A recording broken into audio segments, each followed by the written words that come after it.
Baiklah, Assalamualaikum warahmatullahi wabarakatuh. Waalaikumsalam warahmatullahi wabarakatuh. Alhamdulillahilladzi nawwara qulubana bil imani wal islam. Alhamdulillahilladzi ja'alana min ummati sayyidina Muhammadin sallallahu alaihi wasallam. Alhamdulillahilladzi jama'ana fi hadzal majma'il mubarak. Wassalatu wassalamu ala asyrafil anbiya'i wal mursalin sayyidina Muhammadin wa ala alihi wa sahbihi ajma'in, amma ba'd. Farabbi syrah li sadri wa yassir li amri wa hlul 'uqdatan min lisani yafqahu qawli. Subhanaka la ilma lana illa ma 'allamtana innaka antal alimul hakim. Wa jammilni ya badi'as samawati wal ard ya dzal jalali wal ikram bil fasahati wal balaghati wal bara'ah wahlul 'uqdatan min lisani yafqahu qawli. Birikati ra'fati rahmati thumma talinu juluduhum wa qulubuhum ila dzikrillah. Wa qallidni ya syadidal batshi ya jabbaru ya qahhar sayfal haibati wasyiddati wal quwwati wal mana'ah. Alhamdulillah, hadirin sekalian yang dirahmati oleh Allah Subhanahu wa taala. Pada kesempatan malam Kamis yang berbahagia ini, kita masih diberikan kekuatan oleh Allah Subhanahu wa taala untuk hadir di Madrasah Al-Islami As-Safa dalam rangka sebagaimana yang kita sudah ketahui tadi dari Ustadz Iming Satimi, bahwasanya tawakufan, yaitu artinya berhenti sementara. Dan insya Allah kegiatan kita akan lanjut lagi setelah bulan Syawal insyaallah taala. Hadirin, pertama-tama puja puji syukur kita kehadirat Allah Subhanahu wa taala atas segala nikmat dan karunia serta anugerahnya yang Allah taala berikan kepada kita pada malam hari ini. Mudah-mudahan Allah Subhanahu wa taala senantiasa memberikan kita semua yang hadir di sini panjang umur, sehat walafiat, dimudahkan segala rezekinya, dimudahkan segala urusannya, dikabul hajatnya, dan wafat dalam keadaan husnul khatimah. Dan itu adalah puncak harapan kita, yaitu kita meminta kepada Allah Subhanahu wa taala husnul khatimah, dan kita semuanya kelak berkumpul di surga Firdaus bersama Nabi kita Muhammad sallallahu alaihi wa ala alihi wa sahbihi wasallam.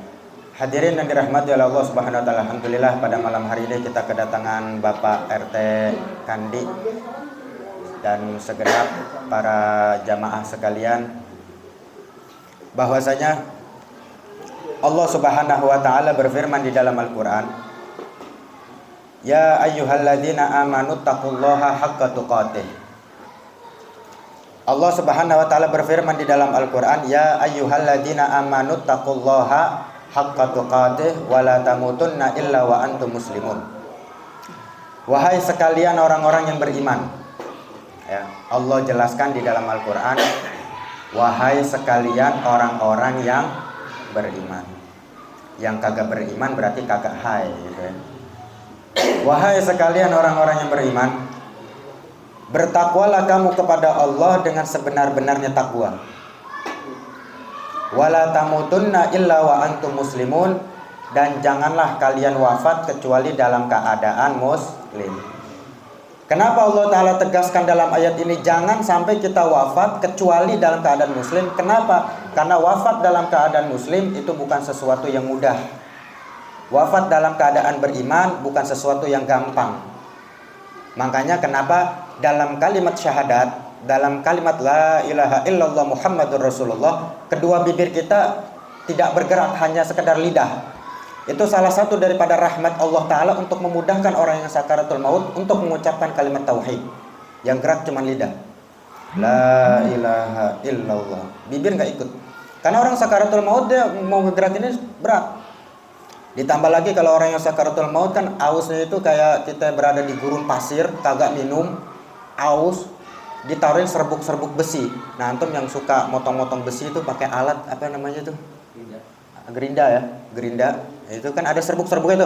Nah, antum lagi aus, dituangin tuh serbuk-serbuk besi itu di sini. Nah, itu ausnya orang yang sedang sakaratul maut. Bayangin.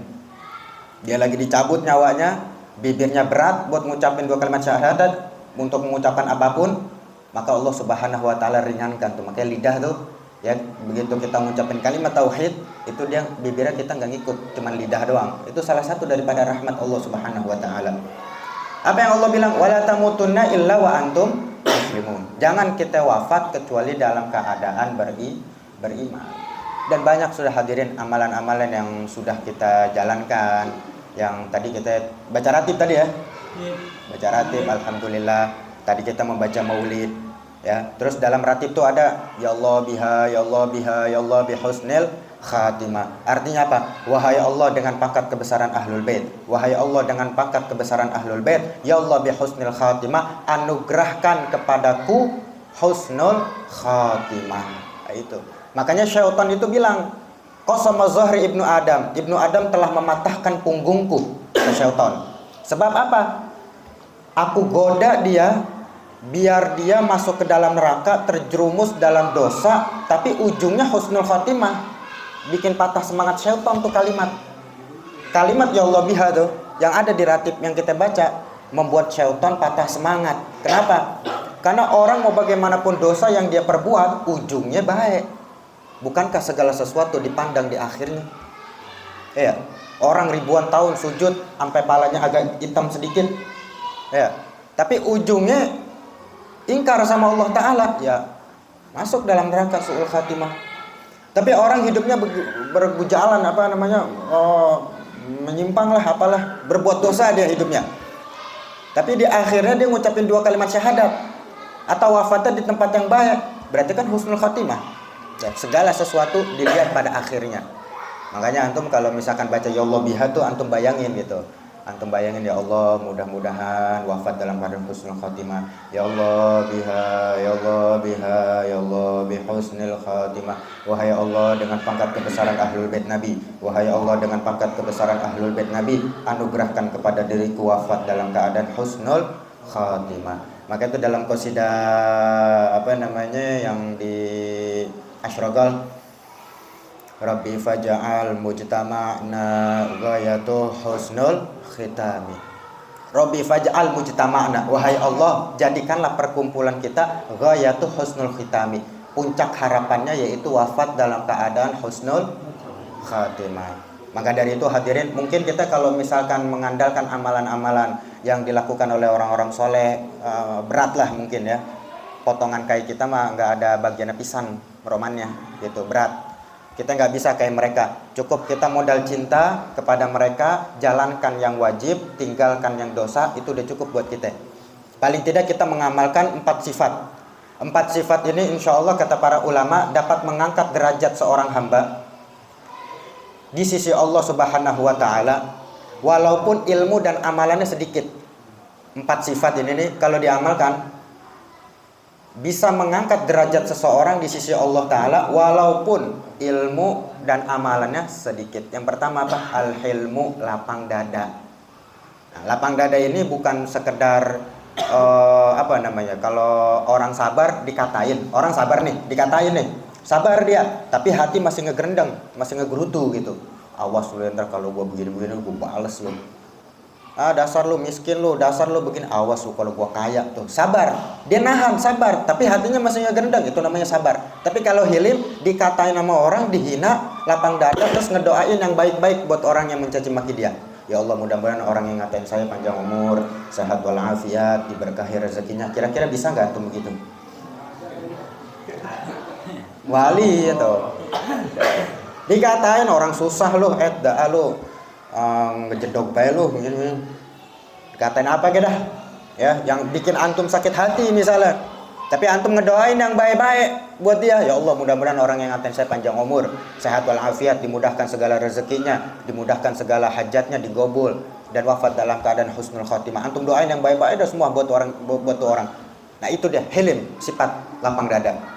Makanya para wali-wali apa? La yablughul mar'u rutbatan illa bisakhawatin nufus. Seseorang enggak bakalan mencapai derajat yang tinggi. Seorang wali ini, mereka bisa menjadi wali bukan sabab musabab banyaknya sujudnya mereka. Ya mungkin itu salah satunya, tapi itu bukan faktor utama. Kalau orang banyak sholat, banyak orang-orang yang bisa sholat. Iya, orang-orang yang di Mekah itu, orang-orang yang di Madinah, apalagi orang-orang yang udah masuk usia, sholatnya pada banyak tuh, rajin sholat duha, tahajud, apa banyak. Bisa dilakuin semuanya kalau sholat. Iya. Terus apa lagi?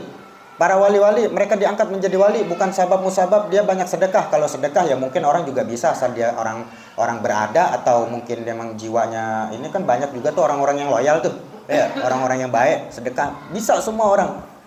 Tapi para wali-wali diangkat oleh Allah Subhanahu wa taala menjadi kekasihnya sebab apa? Bisa khawatir nufus dengan jiwanya yang sakhi. Artinya sakhi itu apa? Itu hilim, lapang dada. Kalau dikatain, dicela, dihina sama orang, digosipin, ngedoain yang baik-baik. Nah, itu bisa menjadi wali itu. Makanya di Hadramaut sana ada orang sholat nggak lebih dari 5 waktu. Sholat nih dia nih nggak lebih dari 5 waktu, puasa nggak lebih dari bulan Ramadan. Yang wajib-wajibnya doang, tapi bisa mimpi ketemu Nabi setiap saat, setiap hari. Bayangin coba. Coba kita udah sholat witir, udah sholat duha, udah sholat tahajud, bahkan udah sholawat, maulid, udah rajin banget kita maulid. Tapi orang mimpi ketemu Nabi itu, ada apa berarti itu semua? Nah, periksa hati kita ini semuanya tuh. Nah, yang tahu diri kita hanyalah diri kita sendiri. Ya, makanya para wali-wali yang tadi saya sebutkan bisa khawatir nufus dengan jiwanya yang sakhi itu. Dikatain nama orang, digosipin, alhamdulillah. Kenapa kita alhamdulillah? Sabab musababnya kita dikatain nama dia itu, dosanya kita ke dia, pahalanya dia ke kita. Iya. Makanya nanti orang-orang nih, Pak, Bu, di akhirat nanti kaget, ya Allah ini pahala sedekah dari mana ini saya nggak pernah bersedekah sebanyak ini. Oh itu dulu si Fulan ngegosipin ente, dia punya pahala sedekah, yaudah saya taruh aja ke ente itu pahala sedekahnya dia gitu. Ya Allah ini saya pahala tahajud dari mana ini, pahala baca Quran dari mana, saya nggak pernah baca Quran sampai sebanyak ini, saya nggak pernah sedekah. Oh itu si Fulan dulu ngegosipin ente tuh dulu dia belum minta maaf, udah meninggal. Nah makanya Pak Bu, orang yang terakhir masuk ke dalam surga dan yang terakhir keluar dari neraka adalah orang-orang yang mati dalam keadaan ngegosip. Artinya dia belum sempat taubat sama Allah Ta'ala, dia udah meninggal. Itu orang yang terakhir masuk ke dalam surga dan terakhir keluar dari neraka. Tuh, makanya yang kita sering gosipin orang-orang, buru-buru dah tuh, minta maaf ya, maafin ya. Ini kan bulan puasa nih, saling maaf-maafin deh tuh. Iya. Maaf apa nih, gue pernah ngomongin lu gini begini yang jelek-jelek, maafin ya gue ya gitu. Atau misalkan kita keceplosan nih, kita lagi ngerumpi, namanya kita lagi ngobrol, apa kadang lidah teh ora kekontrol teh gitu, main asal ngomong bae apa ge yang ada di otak udah omongin bae. Kadang-kadang kita lagi jengkel nih sama orang, kita omongin nih, keceplosan, kita ingat, waduh terpahala gue keserap lagi, baca doa Allahumma ghfir lahu warhamhu wa'afihi wa'fu anhu. Itu sebagai penetral lah bahasanya, sebagai apa ya bahasanya, kalau ban bocor ditambal tuh, baca tuh doa Allahumma ghfir lahu warhamhu wa'afihi wa'fu anhu, baca doa itu tuh. Insya Allah selamat. Tapi jangan disengaja. Itu kalau misalkan kita keceplosan ngegosipin orang gitu, ngomongin orang, nggak baca doa itu. Jadi apa doanya? Allahumma ghfir lahu warhamhu wa'afihi wa'fu anhu. Tuh baca doa itu. Kalau misalkan ini kalau ketemu orang ya udah maafin aja, maafin ya. Terus bagaimana Bib kalau misalkan kita sering nih menghadapi orang-orang yang kita udah minta maaf sama dia nih, si fulan kita udah minta maaf. Kita ada masalah sama dia, kita udah minta maaf tapi dia nggak mau maafin gitu. Nah, kata sebagian para ulama, manistuhtiba walam yaghdab fahuwa himar wa manisturdiya falam yardha fahuwa syaitan. Orang yang dibuat marah tapi nggak marah, maka dia sama seperti keledai. Artinya apa? Bukan berarti kalau kayak gitu nggak sabar dong. Dibuat marah tapi nggak marah, maka dia sama seperti keledai. Terus tadi Habib ngejelasin lapang dada. Maksudnya yang dibuat marah di sini adalah fi hukukillah. Kalau ada hak-haknya Allah Ta'ala dicela, dihina atau dinistakan, kita nggak marah nih, nggak ada rasa sifat marah nih. Kita nggak ada rasa sifat marah di dalam hati kita. Tatkala hak-haknya Allah Ta'ala dicela dan dihina, maka kita sama seperti keledai. Keledai itu hewan yang paling bodoh, keledai. Dan barang siapa yang diminta ridho, kita udah minta maaf nih sama dia, diminta ridhonya, tapi dia nggak mau ngeridhoin, fahuwa syaitan, maka itu orang sama seperti setan. Ya kalau misalkan kita ada masalah sama orang, kita udah minta maaf, tapi itu orang udah nggak mau maafin, tugas kita udah selesai, biarin itu antara hubungan dia sama Allah Ta'ala. Paham ya? Itu urusan dia udah. Penting gue diminta maaf, lu gak mau maafin itu urusan lu udah. Itu urusan dia sama Allah Ta'ala nanti. Kan kita yang penting kita udah ngejalanin kewajiban nih. Sebagai seorang muslim, apalagi ini mau masuk bulan puasa, harus saling memaafkan. Yang tadi tuh al-hilim, sifat lapang dada. Yang kedua as-sakha, dermawan. Dermawan, orang kalau dermawan banyak temennya. Perhatiin, kalau rata-rata tuh orang-orang yang dermawan itu temennya banyak. Tapi kalau orang yang pelit, koret, sedikit temennya. Iya. Siapa dah? Si Anu terkenal banget Anu. Siapa gak kenal sama dia? Pasti dermawan tuh orang. Ya walaupun ya kita tahu bangsa duit ya ada di kantong dia mas 10.000, 20.000-an, bukan orang punya gitu. Tapi kalau Anu royal dia, kalau ada barang royal. Iya. Itu orang banyak teman itu orang kayak gitu. Nah makanya Nabi SAW bilang dalam doa begini, Allahumma inna na'udzubika minal hammi wal hazan. Ya Allah, sesungguhnya kami berlindung dari gelisah dan bersedih. Orang kalau gelisah pasti sedih. Wa na'udzubika minal ajzi wal kasal. Dan kami berlindung ya Allah kepadamu dari lemas di badan, wal kasal dan malas. Orang kalau badannya lemas, hawanya malas. Tuh makanya Nabi berlindung tuh dari badan lemas dan malas. Orang kalau badannya lemas pasti dia malas. Benar gak? Dan Nabi SAW juga bilang, wa na'udzubika minal jubni wal bukhul. Dan kami berlindung ya Allah kepada engkau dari sifat penakut dan pelit. Penakut dan pelit. Ini dua hal yang gak bisa dipisahkan. Orang kalau pelit pasti dia sifatnya penakut. Makanya orang-orang yang para da'i-da'i, para kisah-kisah para wali-wali, para habib-habib, para ustadz, para kiai yang hak menyuari nahi munkar, amar ma'ruf nahi munkar, dia tegas dalam dakwahnya, menyuarakan yang hak, yang batil itu batil, yang hak itu hak. Itu orang pasti orangnya royal, tuh dermawan. Wah, Habib Umar bin Muhammad bin Hud al-Attas kalau bikin maulid berapa ton kebuli. Wah, para saudagar, habaib-habaib kita dulu begitu. Para ustadz, para kiai, dermawan pasti dia. Dia berani gitu. Yang salah, dia nggak pakai malu-malu. Dia salah-salah. Mau lo siapa juga. Dibilang salah ya salah udah. Itu. Nah, itu orang biasa berani begitu. Dermawan dia tuh. Punya tangan tuh dermawan. Jadi kalau misalkan orang pelit, sifatnya penakut dia. Dia diem-diem aja udah. Main aman aja kalau orang itu. Nah, makanya hadirin, para Nabi SAW berdoa seperti itu.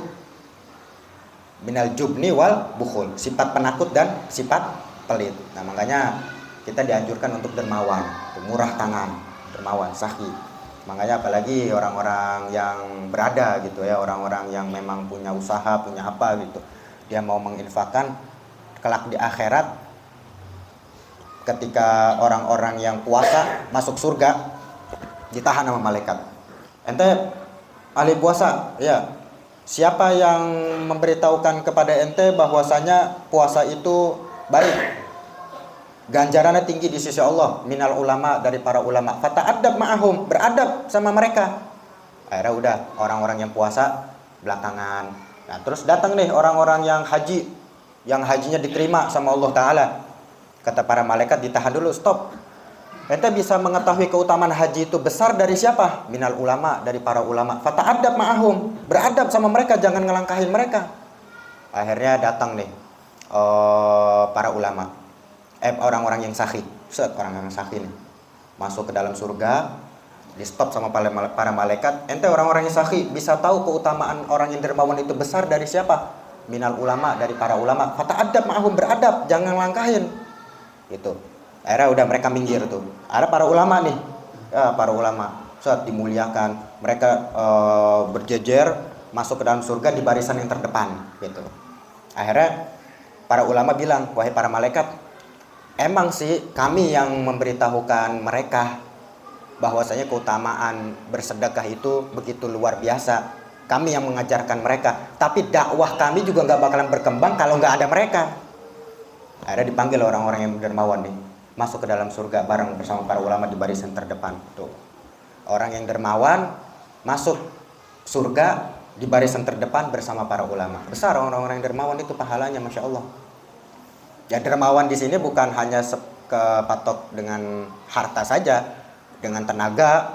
Kalau kita nggak punya duit ya dengan tenaga, dengan pikiran, dengan ya macam-macam lah. Pokoknya intinya segala apa yang kita punya dalam diri kita nih kita kerahkan untuk kemaslahatan umat, kemaslahatan agama, insya Allah itu bisa dihitung dalam kategori dermawan.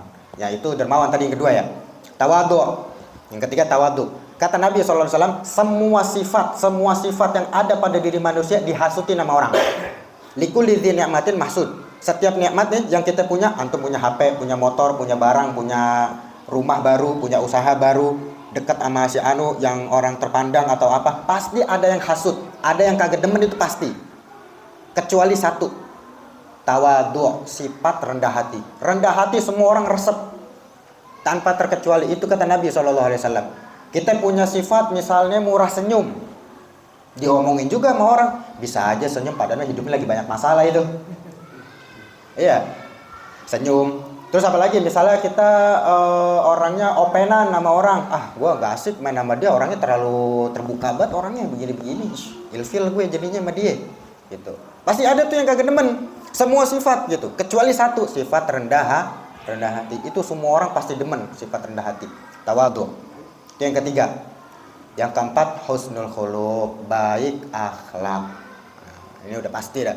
4 sifat ini tadi yang saya sebutkan bisa mengangkat derajat seseorang walaupun ilmu dan amalannya sedikit. Yang pertama sifat lapang dada, kedua sifat dermawan, ketiga apa?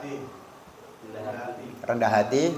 Yang keempat husnul khuluq, baik kita punya akhlak, sopan santun. Oleh karena itu hadirin yang dirahmati oleh Allah Subhanahu wa taala, ya mudah-mudahan kita diberikan umur panjang oleh Allah taala, sehat walafiat, terus mudah rezekinya, digabul segala hajatnya, dan mudah-mudahan kita diberikan hidayah, istiqamah, dan mudah-mudahan tawakufan ini dan nanti bulan Syawal kita masih diberikan kekuatan oleh Allah taala, diberikan keistiqomahan, diberikan kesabaran, dan mudah-mudahan apa yang kita jalankan berupa ibadah nanti di bulan Ramadan diterima oleh Allah Subhanahu wa taala. Amin ya rabbal alamin. Ya mudah-mudahan itu aja yang bisa saya sampaikan.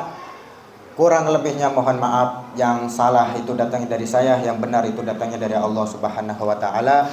Wal afu minkum. Wassalamualaikum warahmatullahi wabarakatuh. Waalaikumsalam. Musafaha.